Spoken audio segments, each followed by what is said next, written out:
Picture this. It's midnight. You're standing inside an abandoned church.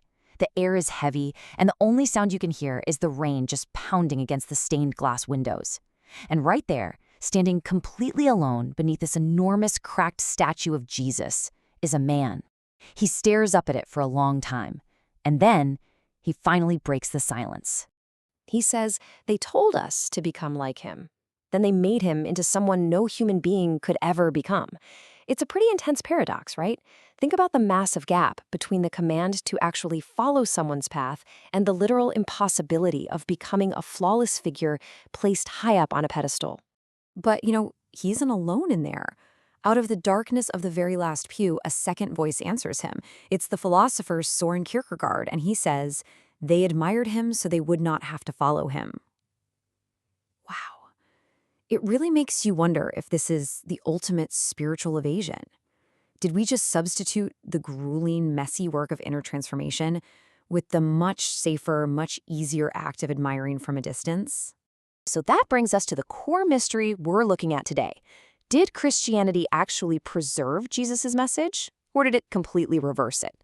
Did the religion built around him capture his original radical intent, or did it essentially build a golden cage around a wildly untamable message? This opens up a whole sequence of really tough questions. First up, think about devotion. Did the act of worshiping Jesus actually replace the far more dangerous, far more difficult act of living like him? Like, did institutional devotion become a beautiful little shelter where we can just hide from his actual ethical commands? And the questions keep escalating. Was Jesus meant to be this exclusive, totally unique Son of God, an exception entirely unlike the rest of us?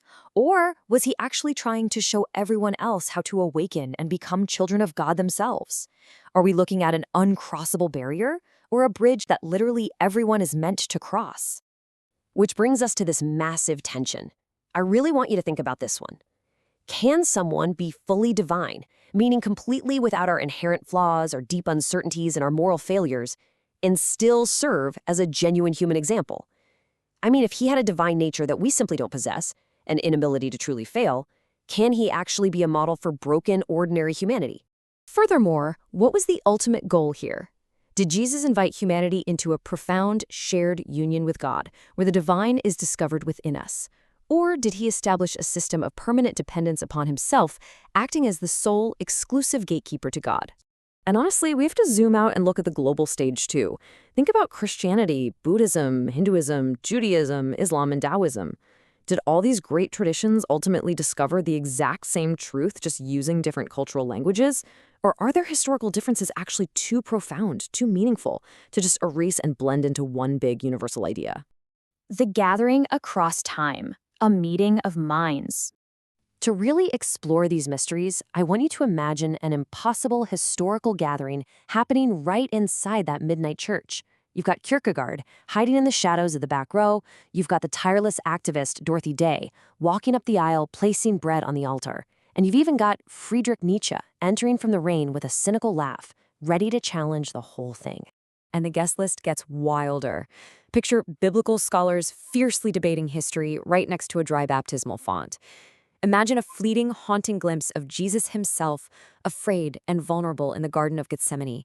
And standing just outside where the church doors open into the mist, you see the Buddha, Lao Tzu, Ibn Arabi, Shankara, and Rabbi Jonathan Sacks, all meeting beneath a tree where several sacred roads briefly intersect.